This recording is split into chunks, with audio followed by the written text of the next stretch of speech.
উভয় দল ফাইনাল খেলা। চমৎকার একটি শট ছিল কিন্তু বল মাঠের বাইরে। একটি হেড ছিল।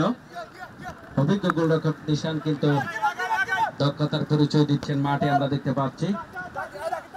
প্রচুর পরিমাণ দর্শক এই বিকেল বেলায় মুগ্ধ হওয়া এই খেলা উপভোগ করার জন্য মাঠে উপস্থিত হয়েছেন।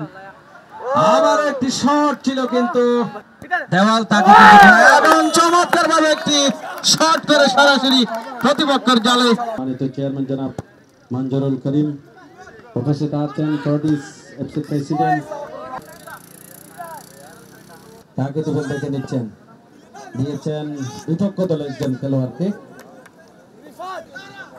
বাকখালী ফুটবল একাদশ এবং লাভের ব্যাংক ফুটবল একাদশের খেলা আমরা উপভোগ করছি। আবারও কিন্তু শট ছিল।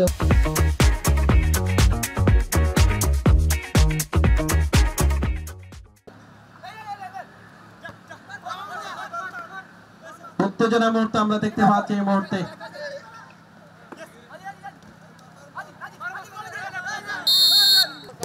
সিতারি খেলোয়াড় লাভের ব্যাংক ফুটবল দলের অভিজ্ঞ খেলোয়াড় বাবু এখনো নিজের নিয়ন্ত্রণে রেখেছেন, কিষান প্রস্তুত রয়েছেন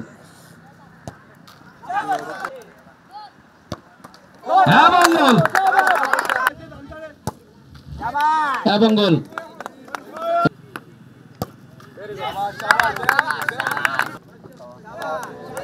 এবং শট ছিল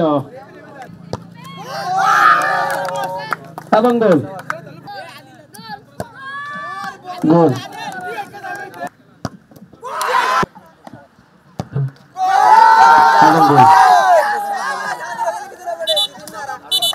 এই টুর্নামেন্ট পরিচালনা কমিটির সম্মানিত সদস্য জনাব হারুন রশিদ হারুনকে সংক্ষিপ্ত বক্তব্য রাখার জন্য বিনীতভাবে অনুরোধ করছি। সংক্ষিপ্ত। এখানে যারা কর্মকর্তা উপস্থিত আছেন সেজন্য কৃতজ্ঞতা জানাচ্ছি। আগামীতে কক্সবাজার আরো খেলা হবে। প্রিয় খেলোয়াড়বৃন্দ, আজকে যে খেলা বাংলাদেশের সবচেয়ে পর্যটন নগরী কক্সবাজারে যে আজকে এই ভেন্যুতে খেলা হচ্ছে, যারা আজকের এই আয়োজন করেছেন আমরা তাদেরকে ধন্যবাদ জানাই। যেহেতু বিশ্বের দরবারে কক্সবাজারকে প্রমোট করার জন্য যে আপনারা উদ্যোগ নিয়েছেন, সেজন্য এটা আসলে প্রশংসার দাবিদার। আমি কক্সবাজারের পক্ষ থেকে আপনাদেরকে ধন্যবাদ ও কৃতজ্ঞতা জানাচ্ছি। বাংলাদেশ ফুটবল ফেডারেশন কর্তৃক আয়োজিত আজকের এই বিচ ফুটবল টুর্নামেন্টের সমাপনী অনুষ্ঠানের সম্মানিত অতিথিবৃন্দ, আজকে যারা অংশগ্রহণ করেছে খেলোয়াড়বৃন্দ, সম্মানিত সুধী, আসসালামু আলাইকুম। আমরা অত্যন্ত আনন্দিত বাংলাদেশ ফুটবল ফেডারেশনের এই আয়োজনে। আমরা বরাবরই আমাদের জাতীয় দলে কক্সবাজারের 4 জন খেলোয়াড় এখনও আছে, বিভিন্ন ক্লাবে আছে, প্রায় শতাধিক আমাদের কক্সবাজারের সন্তানেরা ঢাকাসহ বিভিন্ন জায়গায় নেতৃত্ব দিচ্ছে ফুটবলে।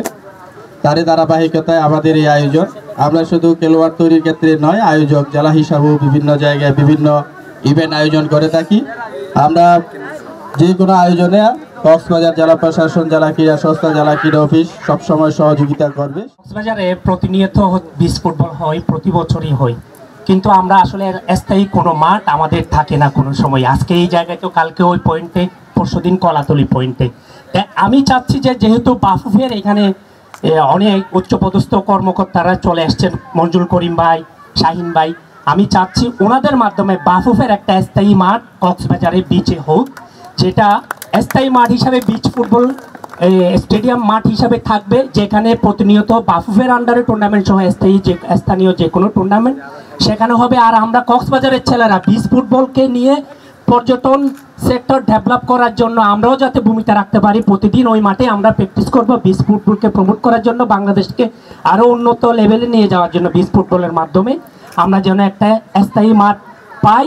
সেটা বাফুফের মাধ্যমে কক্সবাজার জেলা প্রশাসনের সাথে যোগাযোগ করে একটা স্থায়ী মাঠে যদি ব্যবস্থা করে দেয়, আমরা কৃতজ্ঞ থাকবো। আমাদের মার্চ মাসেই আমাদের একটা বড় আকারে ঢাকা মোহামেডান আওয়ানি ব্রাদার্স বসুন্ধরা নিয়ে এখানে একটা বিচ টুর্নামেন্ট হবে। এটা মার্চ মাসে হবে ইনশাল্লাহ।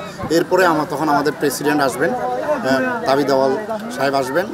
উনি একটা ইন্টারন্যাশনাল ঘোষণা দিবেন, এরকম একটা আমরা আশা ব্যক্ত করতেছি। তো আমরা কক্সবাজারকে আমরা বেছে নিয়েছি পর্যটন শহর হিসাবে এবং বিশ্বের সবচেয়ে বড় সমুদ্র সৈকত হিসাবে। এখানে যেন একটা জাঁকজমক টুর্নামেন্ট হয় এবং অন্যান্য খেলাও যেন হয়। আমরা কক্সবাজারকে সবসময় আমরা একটা প্রাধান্য দিয়ে থাকি। আমি আপনাকে মাঠের যে দাবিটা তুলেছে, আমরা এটা নিয়ে আরেকবার কথা বলেছিলাম এর আগে ডিসি সাহেবের সাথে। তখন ওনারা বলেছেন যে জায়গায় আমরা মাঠ দিই পরবর্তীতে ওই জায়গাটা চলে আসে, পানি চলে আসে, তখন এই মাঠটা আবার চেঞ্জ করতে হয়।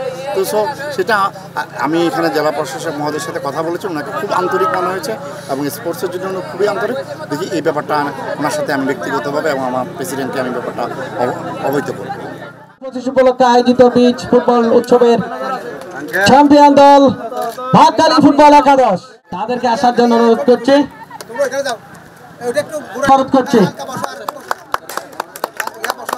সুশৃঙ্খলভাবে শেষ হলো আজকের এই বাংলাদেশ ফুটবল ফেডারেশন 2025 উপলক্ষে বিচ ফুটবল টুর্নামেন্টের চ্যাম্পিয়ন হয়েছে ভাগখালী ফুটবল একাদশ এবং ফটো সেশন হবে, উভয় দলের সাথে ফটো সেশন হবে।